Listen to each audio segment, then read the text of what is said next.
history now. My wife brought this coat home. I looked at it and I said, honey, they're going to think I'm a liberal. She said, it only costs $20. I said, I'll wear it. So Christ speaks. Amen. Wow, what a song. What a message. I thought I better do something real quick before I fell apart up here to start off with. Nehemiah chapter 12. This morning we're looking at opening the box. You'll understand that a little bit more in just a second. Opening the box. Well, we're winding down Nehemiah. We have Nehemiah at a point that they're getting ready to celebrate all that God has done. And of course, you remember that we started this journey with Nehemiah, and he started this journey with God with the vision that he received. His brother came from the city of Jerusalem, said its gates are burned, its walls are broken, and the people are in great distress. In that message, God placed in Nehemiah's heart a vision and a mission. And so, Nehemiah had to make a choice. Was he going to open the box or not? Watch this a moment.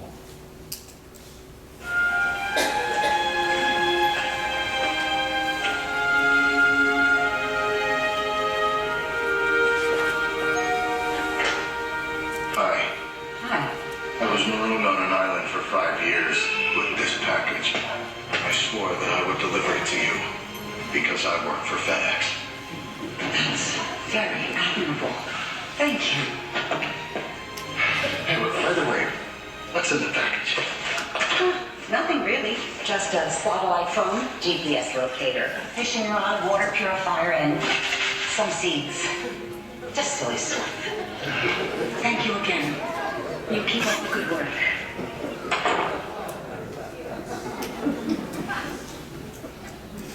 If only he'd opened the box, amen. His stay would have been a little bit shorter. But God has come to each one of us as we have professed Christ, as he lives in our lives. And God has given each of us a mission.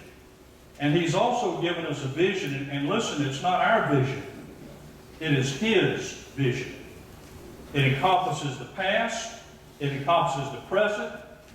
And it will encompass the future.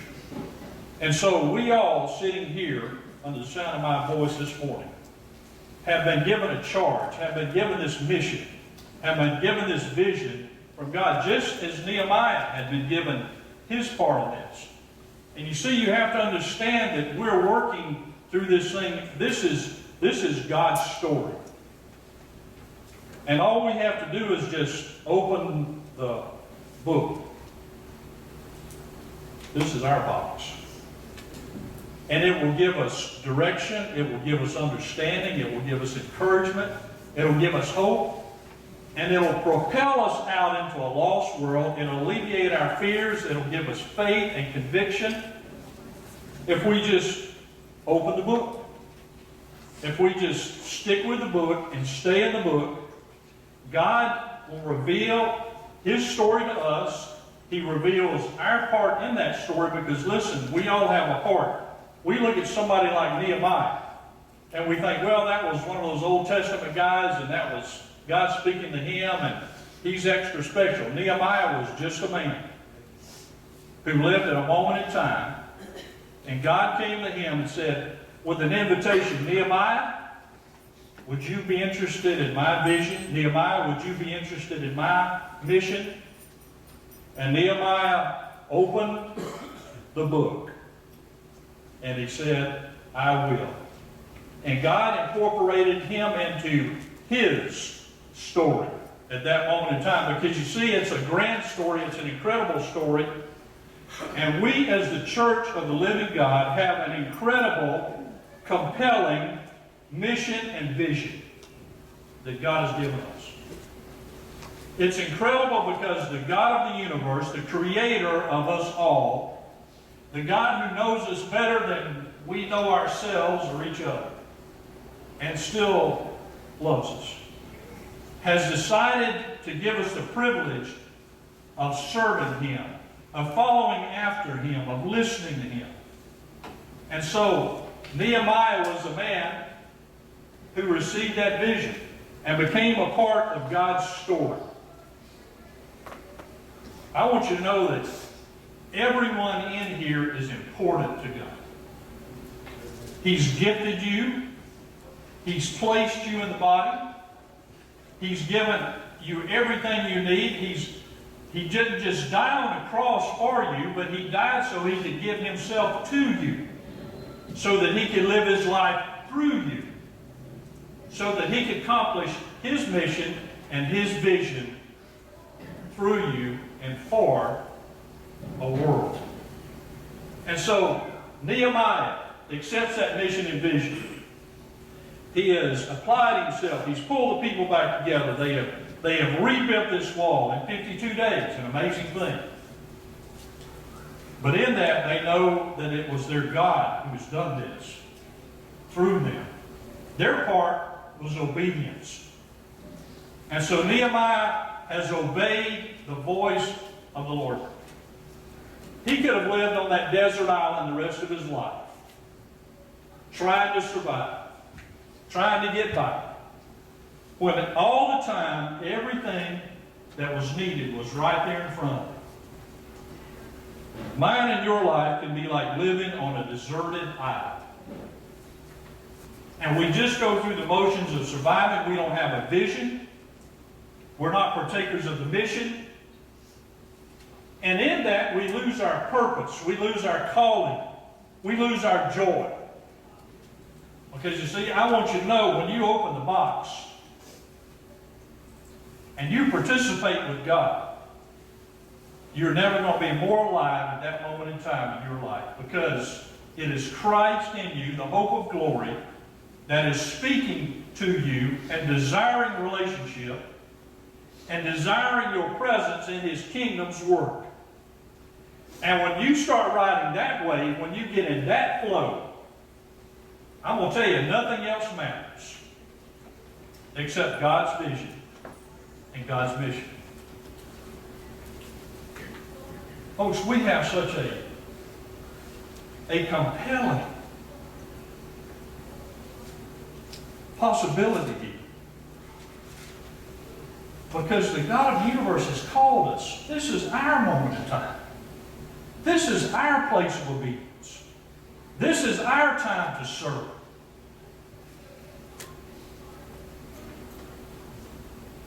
Wouldn't it have been ridiculous when I said a while ago, I'm this serious issue with this code and I don't appreciate it? What if I'd have been serious about that?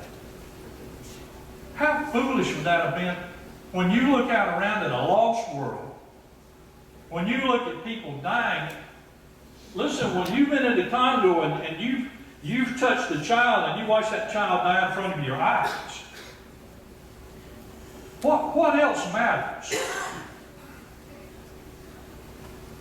My wife and I took I'm getting there, just hang on a second. My wife and I took a pastor friend and his wife out for dinner Friday evening. I don't know what's going to happen to him today, but today will be a defining moment in this pastor and his wife and their 4 children. They will find out if he will continue to be serving that church today. And so he laid his story out before me. And I'll be honest with you, it is easy to get angry about foolishness. It started because there was this extra large flower arrangement on the communion table, left over from something, and they decided, it would be better, let's just move it over here instead of highlighting it here. That started a firestorm. If we don't have anything else to be interested in about where the flowers are placed in the church, we have forgotten the compelling call of Christ and what's going on in the world around us. And we live in this world of foolishness. We let our emotions get away with us, and we key in on things that don't count. And we do that because we have lost mission and because we have lost vision about who we are in Christ and what He's called us to. This is our moment in time. This is our place. Our service is important to God, just as it was to Nehemiah. And so, you and I have a mission. And we can have God's vision because when we open the book, it becomes plain. Nehemiah had that. We're working on God's story, God's plan of redemption. God is started in Genesis and all the way through till you get to Nehemiah. He's preparing and he's planning and he's looking to the future. He's looking for that place where his son will step foot on this earth. And you see, that's what's taking place here in Nehemiah. The ground is being prepared.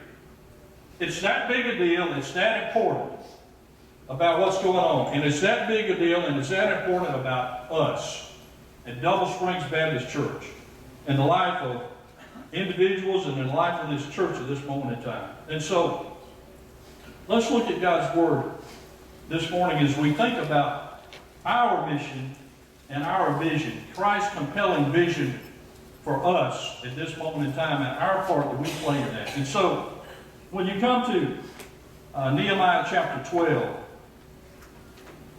the writer here, Nehemiah, is going to tell us something in verse 12 and chapter 12, verse 27.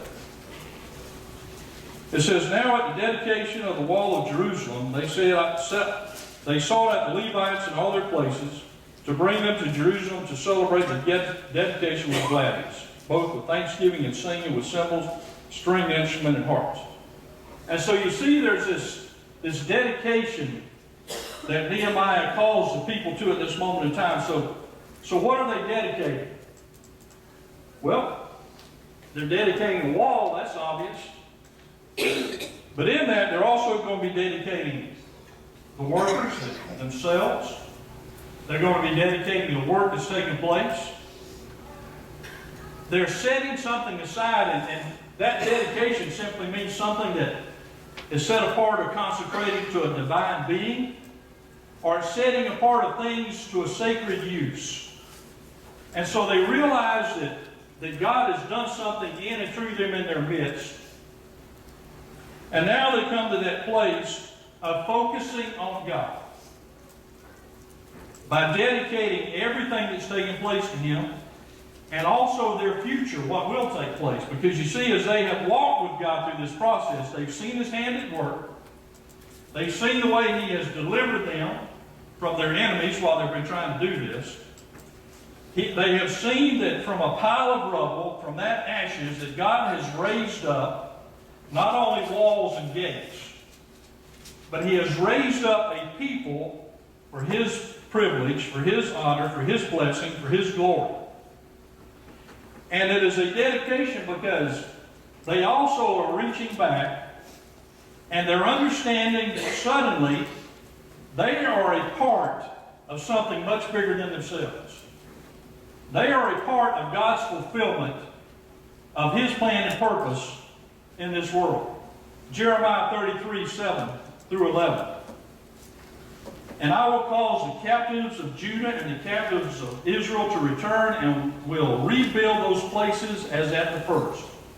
I will cleanse them from all their iniquity by which they have sinned against me. I will pardon all their iniquities by which they have sinned and by which they have transgressed against me. Then it shall be to me a name of joy, of praise, and honor before all the nations of the earth, who shall hear all the good that I do to them, and they shall fear and tremble for all the goodness and all the prosperity that I provided for them." Did you hear that? Jeremiah was there when Babylon was coming in to destroy the kingdom. And God at that moment in time said, "I'm going to destroy it now, but here's the word for you for the future. I'm the God who has a plan. I'm the God who has the vision, and I have the mission. And one day, I'm going to bring them back to the land." I love that that passage in Ezekiel where he takes Ezekiel to that dry desert wasteland of dry bones. And he says, Ezekiel, can these bones live? And Ezekiel says, well, paraphrase, you say they can live, God, I guess they can live. And God commands those bones to come back together, and the flesh comes back on them, and they stand back up, and there's this mighty army of people again. And God is reminding Ezekiel, just like He's reminded Nehemiah and Jeremiah, that He is the God who is able. He is the God of mission and vision that calls, and He is the God who will provide to make sure that takes place. And so suddenly they realize that they are a fulfillment of Jeremiah's prophecy. That God has been faithful. That God is still working His plan. And that they have become a part of that plan, and an incredible moment in history that God has prophesied about them.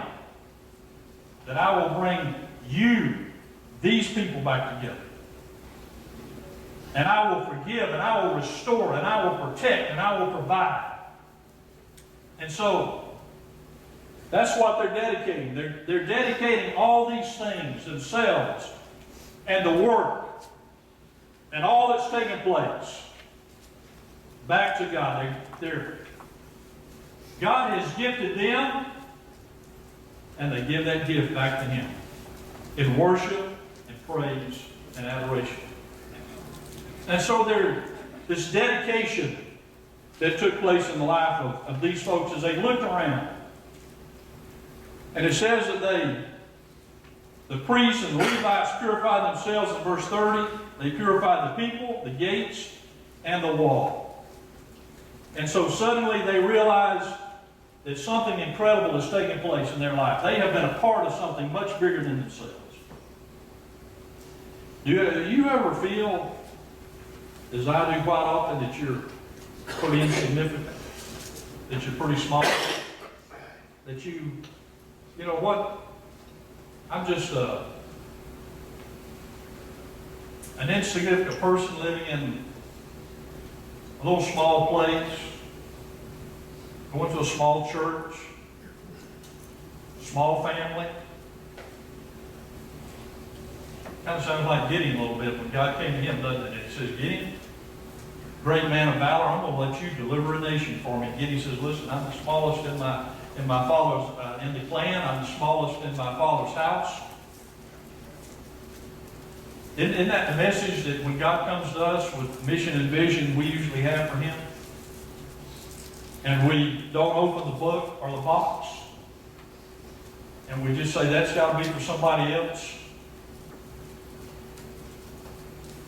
But the whole time God is speaking to your heart. God is speaking to my heart. Because God takes the insufficient and the insignificant and does the impossible with it.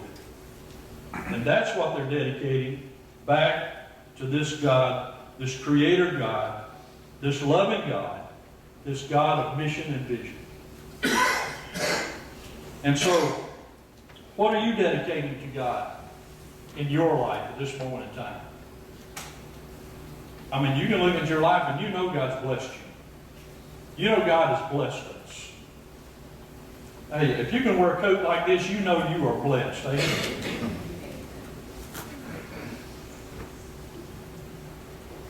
And in the midst of that, our place, God's plan, our purpose, is just to open the book and follow God. And we can escape our deserted island of life. And life will take on new meaning and new purpose. And the joy of the Lord will be our strength. Because you see, when we concentrate on His life and His love, it makes our life worth living. How's life? How you doing with life? Are you joyful? Are you satisfied? Do you have purpose? Do you have direction in your life? If you don't, it's right here. Don't be a FedEx delivery man. Open that box up. Take out those tools that God has provided and dedicate them back to Him and use them for His glory. God will use you and me just like He used these folks at this moment in history. You see, our problem is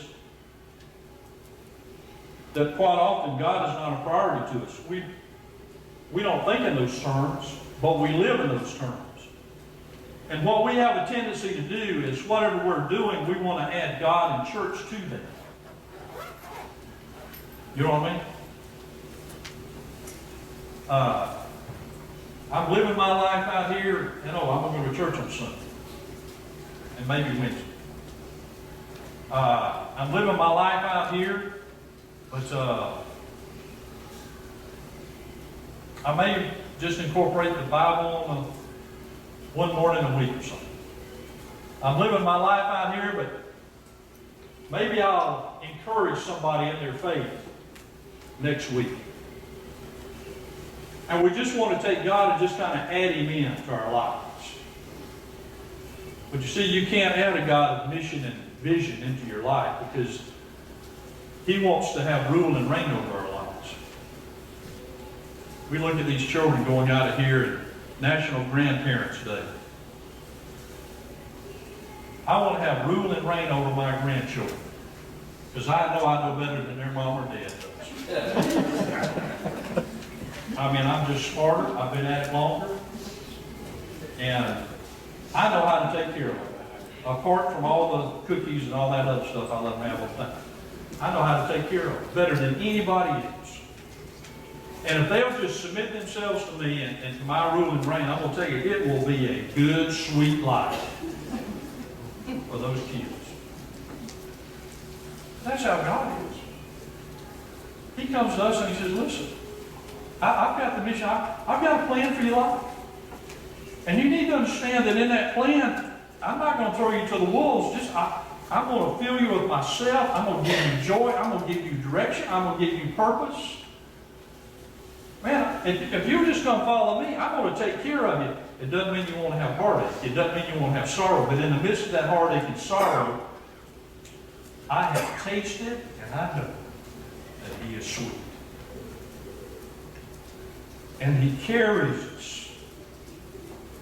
And those things come in our life because He is never more real than when we are completely dependent, when we have no other direction to go, when we have no place else, anything else, or anybody else to hold on to.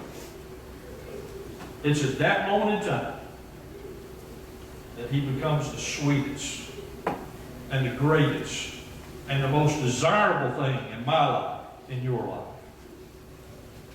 And so this morning we have a new opportunity to dedicate ourselves back to Christ. To take up His mission and His vision. And listen, for us that's simply the Great Commission. We don't have to add anything or take anything away from that. That God has called us to the nations. He's called us to go and make disciples. And because He's called us, just like He called Gideon, as soon as God said, Gideon, I've got a job for you. That meant that it was possible. It didn't matter how many Midianites were outside the door. When God said it, when God called, that meant God would do it. His part, our part, is just obeying. Opening the book, following God, and doing what He's called us to do and who He's called us to be. And it'll take care of flowers on a table, and it'll take care of everything else. And all the foolishness and all the things we get caught up in, they just won't matter anymore. But only Him and His vision and His purpose. And then, why they celebrated. They celebrated, well, in verse 43. Also on that day they offered great sacrifices and rejoiced, for God had made them rejoice with great joy. The women and the children also rejoiced, so that the joy of Jerusalem was heard afar off. Now, there's an interesting fact in this, and it is simply this. That these folks were scared to death and hiding behind walls at one point in time, and they were trying to do this very low key. And now, because of the joy of the Lord, because they have dedicated themselves to God, because they have climbed up on this wall. Did you catch that? Nehemiah appoints 2 processions. And he says, Ezra, you take one and you climb up on this wall and you take those people that way, and I'm going to climb up on the wall on this side and I'm going to take them this way, and we're going to meet around in the temple on the other side of the city. They're testing those walls in effect, if you will. You remember those naysayers who were saying, if a fox climbs up on this thing, it'll fall down. They could have listened to that voice. They could have been afraid. They could have continued to huddle where they were, instead of going on with God, instead of stepping out, instead of being those Joshua people of courage and faith and strength. But now you find that they're standing on this wall. They're proclaiming their God. They're celebrating with loud noises and singings. And they don't care who hears it now. Because you see, they have connected with the God of mission and vision, and He has taken the fear out of this thing. And their love for Him and their dedication to Him has become greater than their fear. And so now these folks are standing on the wall and they're singing and praising their God and their Savior, their deliverer, their Redeemer. And so this great setting. And for miles and miles around, their enemies can hear it. And they don't care. Because you see, they've connected. They've connected with Him. They've connected with what matters in life. And they have realized, wow, God has just used us. God has done something. We have experienced God.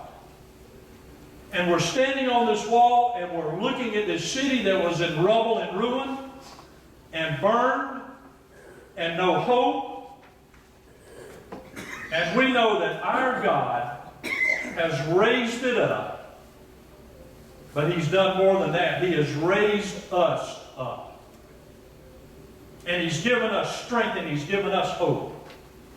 And He's given us purpose. When we can honestly worship, we're incorporating all those things in our life. And we become people who let the insignificant things pass out of our sight. And we put them aside. And we take on Christ's compelling and powerful vision for the church and for us as individuals. I have never been more excited in my life to be someplace than I am here today and looking at you. Because I've gotten to know you in the last year. I've heard your hearts. I haven't got any bad emails about stuff. You're still smiling. About time I think Eddie's going to get me fired up here. Y'all like it? And you respond positively to it. And so what I'm saying is that God is doing something even through our lives right now. Some of you don't even realize it. Some of you are not sure about it.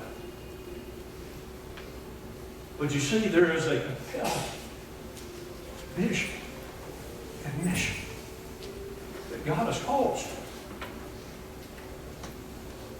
to. And we're looking at Him. And we're going to focus on Him. We're not going to look at our infirmities and our flaws, because they are many. But we're going to look at Him. And we're going to keep this vision and this mission before us. And God's going to use us. God's going to bless us. God's going to do something in us. And we're going to experience God in an incredible way. Because we're going to test those walls. We're going to climb up on them. And we're going to proclaim them. And we do care who hears. Because we want everyone to hear. Because that is His desire for mine and life, the life of this church. You ready to go with God? Let's go. God's called us. He's filled us. He'll provide everything we need. Maybe even a sign out front. I just thought I'd throw that out. It's an incredible time to be alive. We're living in God's story. This is our moment. Our moment to obey. Our moment to open the book and follow Him.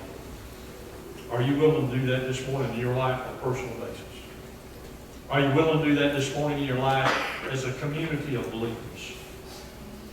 God's calling you. He's speaking to your life. Through this message, through this week, through everything that's been said and done, through your circumstances, God is speaking. And I hope He has your attention. He's got my attention. And He wants to do something in your life this morning. Are you willing to surrender yourself to Him this morning? For His mission, not yours. For His vision, not yours. As Eddie comes, as we stand, that we stand, you can stand.